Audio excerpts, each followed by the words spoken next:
میرا دل عجیب ہو گیا، مگر میں بھی مجبور تھی۔ شوہر کے ہاتھوں اور بچوں کے مستقبل کا سوال تھا۔ کچھ دنوں بعد میری طبیعت میں بے چینی شروع ہو گئی، میری طبیعت میں بوجھل پن آ گیا، مزاج چڑچڑا ہو گیا، بلا وجہ بچوں پر غصہ آ جاتا۔ سب سے چھوٹے بیٹے کی طبیعت بھی خراب تھی، وہ بہت روتا تھا۔ سیمی نے کہا کہ اس کے پیٹ میں درد نہ ہو۔ ہم دونوں اس کو ڈاکٹر کے پاس کلینک میں لے گئے۔ ڈاکٹر نے اس کو دوائیاں دے دیں، اس کو تھوڑا آرام آیا، لیکن رات کو پھر اس نے رونا شروع کر دیا۔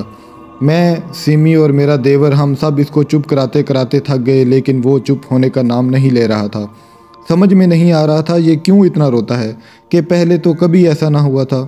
وہ اب کچھ کمزور بھی ہو گیا تھا۔ سمجھ نہیں آ رہا تھا کہ میرا بیٹا اتنا کیوں روتا ہے، پہلے تو کبھی ایسا نہیں ہوا تھا۔ وہ اب کچھ کمزور بھی ہو گیا ہے۔ ہم دوبارہ ڈاکٹر کے پاس لے گئے۔ ڈاکٹر نے کہا میں کچھ دوائیاں دے رہا ہوں، اس سے فرق آ جائے گا۔ ان دواؤں سے اس بچے کو کافی آرام آیا تو ہمیں سکون ملا، لیکن ابھی 2 ہی دن گزرے تھے کہ اس کو تیز بخار چڑھ گیا۔ میں بری طرح گھبرا گئی۔ اس کا سفید رنگ نیلے رنگ میں تبدیل ہونا شروع ہو گیا۔ میں اور سیمی اس کو ڈاکٹر کے پاس لے کر بھاگے، لیکن اس کو آرام نہیں آیا۔ میں نے پریشان ہو کے شوہر کو فون کر دیا، وہ بھی شہر سے گاؤں کے لیے روانہ ہو گئے۔ انہوں نے کہا تم تیار رہو، ہم اس کو شہر لے آئیں گے، شہر اس کو کسی اچھے ڈاکٹر کو دکھائیں گے۔ میرا رو رو کے برا حال تھا۔ میرا صحت مند بچہ دنوں میں سوکھ گیا تھا۔ اگلی صبح شوہر نے پہنچ جانا تھا، مگر جب اگلی صبح وہ آئے تو میرا بیٹا اس دنیا سے منہ موڑ کے بہت دور جا چکا تھا۔ فجر کے وقت اس نے میرے ہاتھوں میں دم توڑ دیا تھا۔ میں سکتے کی حالت میں بیٹھی تھی۔ میرے شوہر کا غم سے الگ برا حال تھا۔ میرے اوپر قیامت گزر گئی تھی۔ اس کی موت کے 15-20 دن تک میں غم سے نڈھال بستر پر پڑی رہی۔ مجھے شوہر، بچوں کا کوئی ہوش نہ تھا۔ سب کچھ سیمی نے سنبھالا ہوا تھا۔ ابھی بیٹے کا صدمہ کم نہیں ہوا تھا کہ میری امی بھی اس دنیا سے چلی گئیں۔ میں بالکل ٹوٹ کے رہ گئی تھی۔ دوستو، آپ نے کہانی سننے کے بعد کمنٹ میں ضرور بتانا ہے کہ آپ کو یہ کہانی کیسی لگی۔ جب آپ کہانی سن لیتے ہیں تو لائک اور کمنٹ نہیں کرتے، اس لیے آپ نے کمنٹ کر کے ہمیں ضرور بتانا ہے کہ آپ کو یہ کہانی کیسی لگی۔ میرے شوہر کو دفتر سے فون آ گیا، ان کا شہر جانا ضروری تھا۔ وہ واپس چلے گئے، جبکہ میری حالت بستر سے اٹھنے والی نہیں تھی۔ ابھی میں دونوں غموں سے نڈھال پڑی تھی کہ میری بیٹی ماہین کو تیز بخار چڑھ گیا۔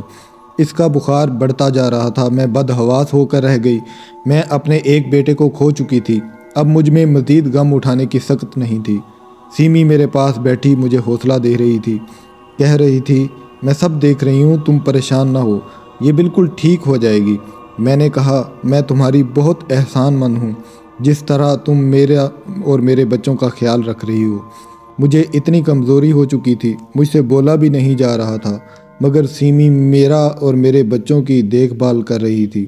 دن رات وہ ہمارے لیے بھاگ بھاگ کر کام کرتی تھی۔ رات وہ ہمارے پاس رہتی، مجھے زبردستی کھانا کھلا کر دوائی دے کر میرے بچوں کو سلا کر ہی جاتی تھی۔ ایک دن آدھی رات کو پیاس کی شدت سے میری آنکھ کھلی، مگر میری اتنی ہمت نہیں تھی کہ میں بستر سے اٹھ سکوں۔ میرے کمرے کا دروازہ کھلا ہوا تھا۔ میری نظر کمرے سے باہر گئی، جہاں مجھے کسی کا سایہ نظر آیا۔ میرے کمرے سے باہر صحن نظر آتا تھا۔ وہ سایہ جھکا ہوا میرے صحن کی مٹی کھود رہا تھا۔ میں غنودگی، کمزوری میں یہ سب دیکھ رہی تھی، اور یہ سب دیکھتے دیکھتے میں دوبارہ سو گئی۔ صبح جب میری آنکھ کھلی، وقت پر نگاہ پڑتے میں دھک سے رہ گئی۔ دوپہر کے 3 بجے تھے۔ میں نے سوچا کیا میں اتنی دیر تک سوتی رہی ہوں؟ میں نے اپنے برابر لیٹے دونوں اپنے بچوں کو دیکھا جو بے خبر سو رہے تھے۔ میری بیٹی ماہین کو ابھی بھی تیز بخار تھا، اسی لیے سیما نے مجھے نہیں جگایا۔ میں اٹھنے کی کوشش کرنے لگی کہ اچانک مجھے قریب سے کسی کے رونے کی آواز پر میں گھبرا گئی۔ میں نے سوچا یہ تو سیمی کی آواز ہے۔ میں دیوار کا سہارا لیتے آہستہ قدموں سے اس کی طرف آئی۔ سیما اپنے بیٹے کو گود میں لیے ہوئے برے طریقے سے بس روئے چلی جا رہی تھی۔ اس کے بیٹے کے ہاتھ پیر بالکل مڑے ہوئے تھے اور اس کی سانس بہت تیز تھی۔ میں اس کی حالت دیکھ کر ڈر گئی۔ میں نے کہا کیا ہو گیا سیمی؟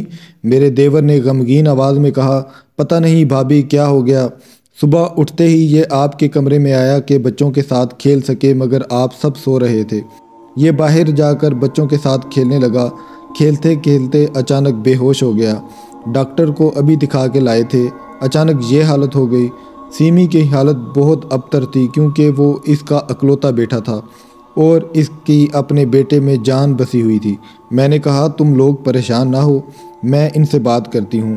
میں نے اپنے شوہر کا نام لیا، تم دونوں اس کو لے کر شہر نکلو، وہ کسی اچھے ڈاکٹر کو دکھاؤ۔ اندر سے میں بھی پریشان ہو گئی تھی، میں نہیں چاہتی تھی کہ سیمی کسی ایسے کرب سے گزرے جس سے میں گزری ہوں۔ اگلی صبح بس کی ٹکٹ ہو گئی تھی۔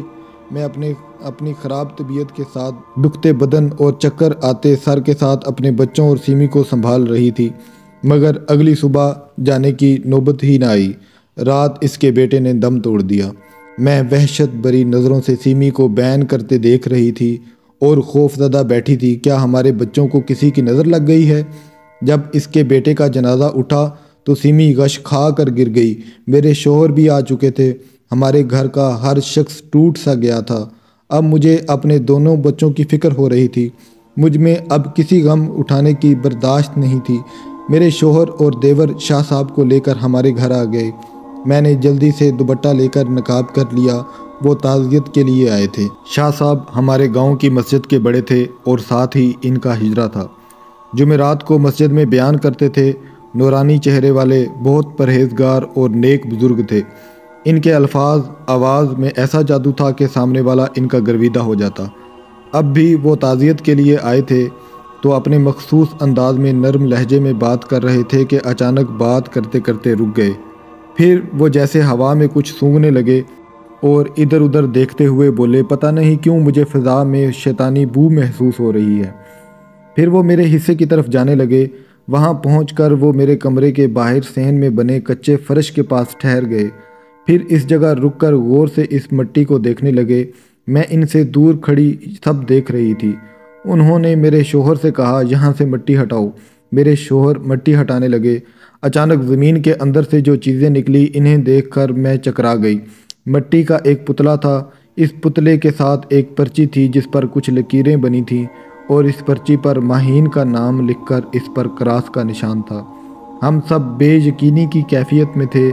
اچانک میرے ذہن میں ایک دھماکہ ہوا۔ جس رات مجھے بخار تھا میں نے صحن میں سایہ دیکھا تھا جو میرے کمرے کے باہر مٹی کھود رہا تھا۔ میرے شوہر اور دیور نے دونوں ہاتھوں سے اپنا سر پکڑ لیا اور کہا، یہ کس کا کام ہے؟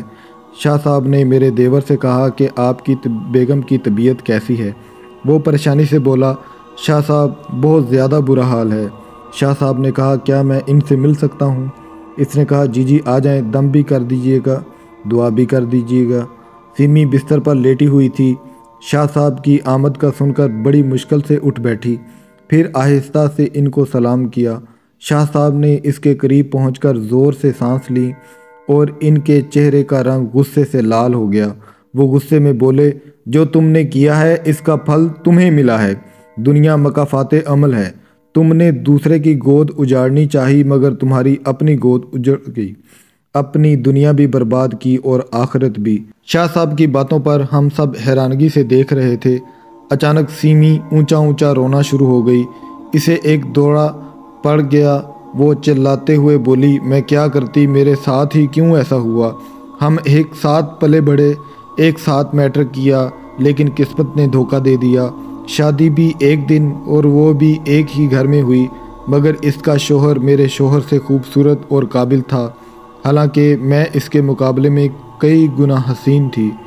اس کے شوہر کی شہر میں نوکری لگ گئی جبکہ میرا شوہر ان پڑھ تھا۔